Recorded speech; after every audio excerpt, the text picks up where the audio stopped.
vortex.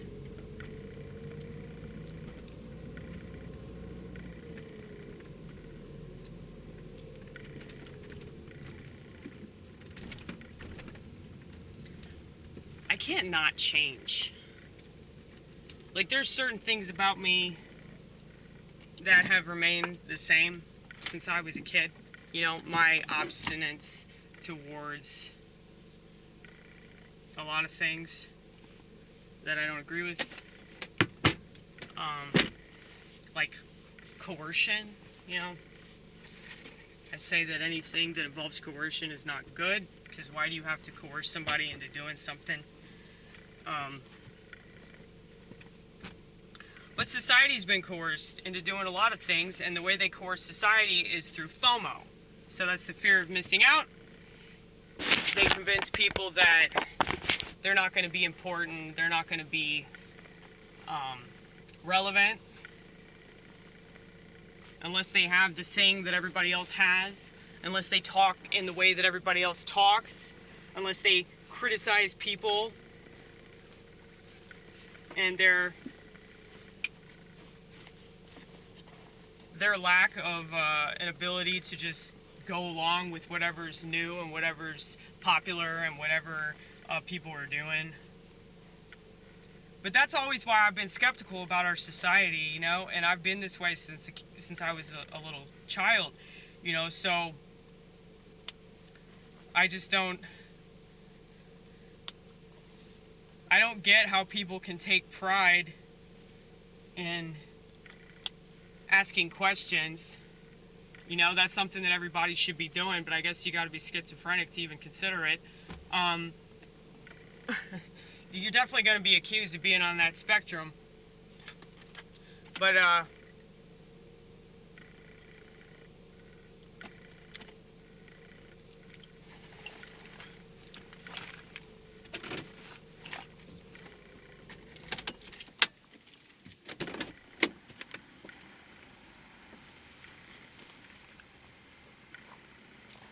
if people had any idea how valuable they are as human beings, if anybody had any idea like how valuable their experience is, they wouldn't throw it away. And they probably would be a lot more resistant, you know, towards people that try to control them and tell them what their experience is, you know? It's up to you to figure that out.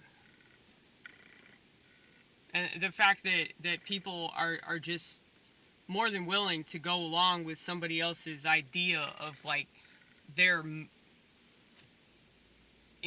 mood stability or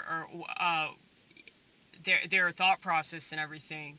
The fact that people would trust somebody else to tell them what that is, it's just crazy. But I don't know. Do you have to be schizophrenic? Maybe you do. Maybe you do. Yeah, I gotta go to work. But, you know, if you watch this channel, you probably do question a lot of things, and you probably hate all the people that I hate. At least I hope so. I mean, it's not really people. It's more of like just certain things that are forced upon our society that make it harder and harder for us to be human beings. You know, that's why I still have a flip phone, because I don't want my humanity to be subtracted in any kind of way. And while I realize that it's kind of a setback in this point, because, you know, everybody seems to be on board with that. I mean, even if they don't like it, they still do it, you know.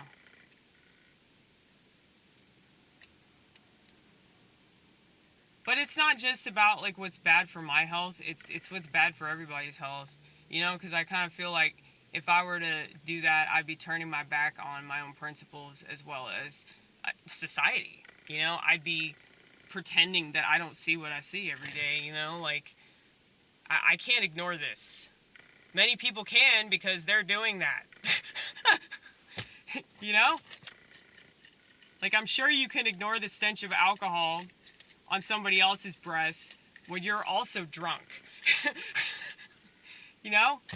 But that's the first thing that a sober person's going to notice. And not because they want to notice it, and not because they want to point it out. But because they're not that way.